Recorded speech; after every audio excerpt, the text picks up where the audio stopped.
वक्रतुंड महाकाय सूर्यकोटि समप्रभ निर्विघ्नं कुरु मे देव सर्वकार्येषु सर्वदा। हरे राम हरे कृष्णा कृष्णा कृष्णा हरे हरे। हरे राम हरे कृष्णा कृष्णा कृष्णा हरे हरे।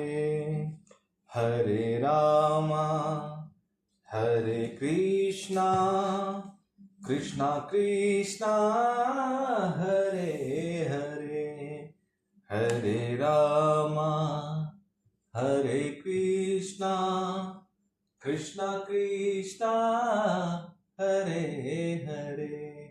हरे राम हरे कृष्णा कृष्णा कृष्णा हरे हरे। हरे राम हरे कृष्णा कृष्णा कृष्णा हरे हरे। सियावर रामचंद्र की जय, पवन सूत हनुमान की जय, उमापति महादेव की जय। जय जय श्री राधे श्याम। श्री गणेशाय नमः। श्री सरस्वती नमः। श्री सांब सदाशिवाय नमः। सच्चिदानंद रूपाय विश्वोत्पत्त्यादि हेतवे तापत्रय विनाशाय श्रीकृष्णाय वयं नमः। वासुदेवसुतं देवं कंसचाणूरमर्दनं देवकी परमानन्दं कृष्णं वन्दे जगद्गुरुं। कृष्णं वन्दे मम गुरुम्। ॐ शान्तिः शान्तिः शान्तिः। पिछले भाग में हमने भक्ति का मर्म और काल की महिमा, यह कथा कपिल भगवान ने अपनी देहूती माता को सुनाई। अब इस भाग में हम देह गेह में आसक्त पुरुषों की अधोगति का वर्णन, यह कथा अपने हरि उद्योग इस चैनल के माध्यम से सुनेंगे। तो आइए कथा में प्रवेश करते हैं। श्री कपिल देव जी कहते हैं, माता जी, जिस प्रकार वायु के द्वारा उड़ाया जाने वाला मेघ समूह उसके बल को नहीं जानता, उसी प्रकार यह जीव भी बलवान काल की प्रेरणा से भिन्न भिन्न अवस्थाओं तथा योनियों में भ्रमण करता रहता है, किंतु उसके प्रबल पराक्रम को नहीं जानता। जीव सुख की अभिलाषा से जिस जिस वास्तु को बड़े कष्ट से प्राप्त करता है, उसी को भगवान काल विनष्ट कर देता है, जिसके लिए उसे बड़ा शोक होता है। इसका कारण यही है कि यह मंद मति जीव अपने इस नाशवान शरीर तथा उसके संबंधियों के घर, खेत और धन आदि को मोहवश नित्य मान लेता है। इस संसार में यह जीव जिस जिस योनि में जन्म लेता है आनंद मानने लगता है और उसी से विरक्त नहीं होता। यह भगवान की माया से ऐसा मोहित हो रहा है कि कर्मवश नार की योनियों में जन्म लेने पर भी वहां के विष्टा आदि भोगों में ही सुख मानने के कारण उसे भी छोड़ना नहीं चाहता। यह मूर्ख अपने शरीर, स्त्री, पुत्र, ग्रह, पशु, धन और बंधु बांधवों में अत्यंत आसक्त होकर उनके संबंध में नाना प्रकार के मनोरथ करता हुआ अपने को बड़ा भाग्यशाली समझता है। इनके पालन पोषण की चिंता से इसके संपूर्ण अंग जलते रहते हैं, तथापि दुर्वासनाओं से दूषित हृदय होने के कारण यह मूढ़ निरंतर इन्हीं के लिए तरह तरह के पाप करता रहता है। कुलटा स्त्रियों के द्वारा एकांत में संभोग आदि के समय प्रदर्शित किए हुए कपटपूर्ण प्रेम में तथा बालकों की मीठी मीठी बातों में मन और इंद्रियों के फंसे जाने से गृहस्थ पुरुष घर के दुख प्रदान कपटपूर्ण कर्मों में लिप्त हो जाता है। उस समय बहुत सावधानी करने पर यदि उसे किसी दुख का प्रतिकार करने में सफलता मिल जाती है तो उसे ही वह सुख सा मान लेता है।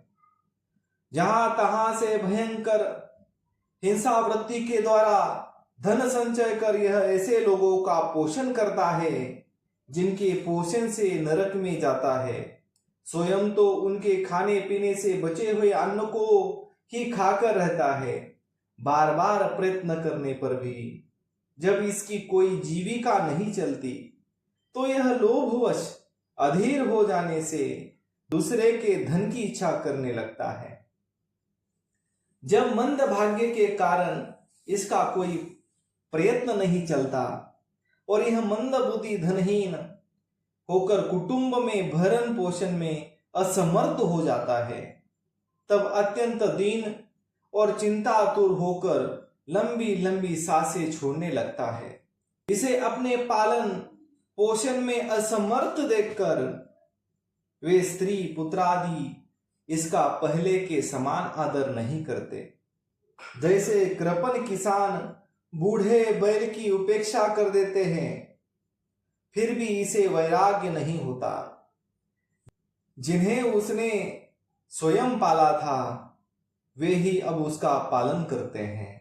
वृद्ध अवस्था के कारण इसका रूप बिगड़ जाता है, शरीर रोगी हो जाता है, अग्नि मंद पड़ जाती है, भोजन और पुरुषार्थ दोनों ही कम हो जाते हैं। वह मरणोन्मुख होकर घर में पड़ा रहता है और कुत्ते की भांति स्त्री पुत्रादि के अपमान पूर्वक दिए हुए टुकड़े खाकर जीवन निर्वाह करता है। मृत्यु का समय निकट आने पर वायु के उत्क्रम से इसकी पुतलियां चढ़ जाती है, श्वास प्रश्वास की नलियाएं कंफ से रुक जाती है, खांसने और सांस लेने में भी इसे बड़ा कष्ट होता है तथा कफ बढ़ जाने के कारण कंठ में घुरघुराहट होने लगती है। यह अपने शोकातुर बंधु बांधवों से घिरा हुआ पड़ा रहता है और मृत्यु पाश के विभूषित हो जाने से उनके बुलाने पर भी नहीं बोल सकता। इस प्रकार जो मूढ़ पुरुष इंद्रियों को न जीत कर निरंतर कुटुंब के पोषण में ही लगा रहता है, वह रोते हुए स्वजनों के बीच अत्यंत वेदना से अचेत होकर मृत्यु को प्राप्त होता है।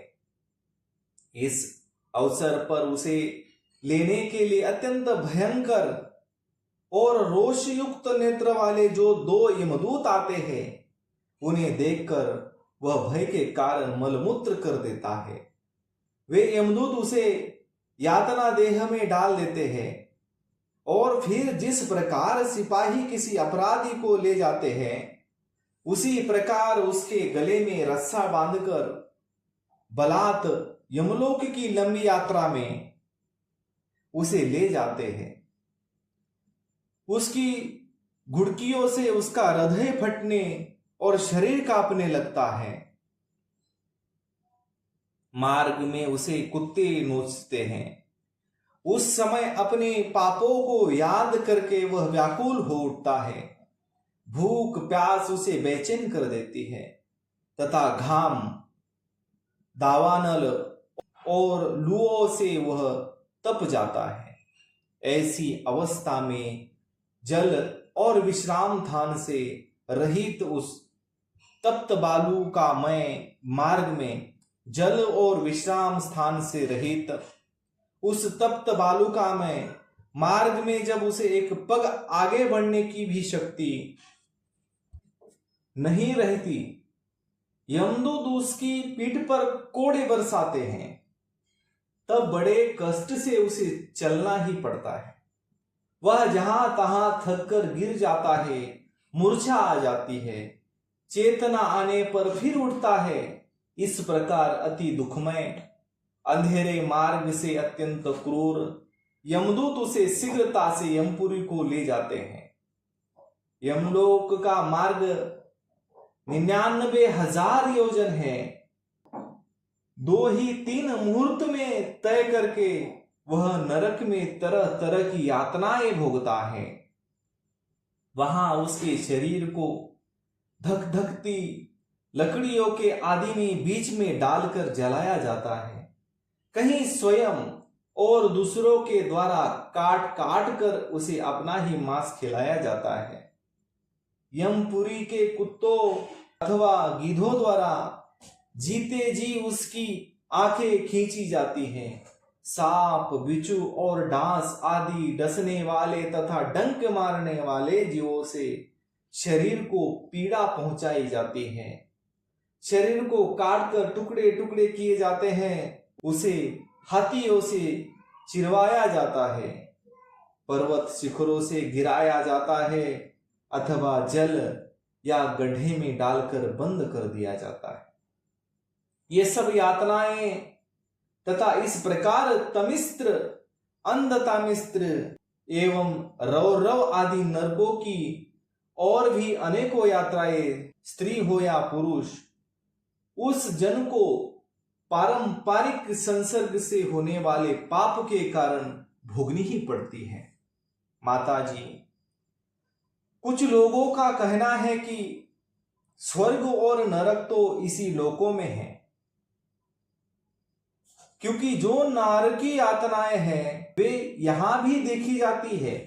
इस प्रकार अनेक कष्ट भोगकर अपने कुटुंब का ही पालन करने वाला अथवा केवल अपना ही पेट भरने वाला पुरुष उन कुटुंब और शरीर दोनों को यह छोड़कर मरने के बाद अपने किए हुए पापों का ऐसा फल भोगता है।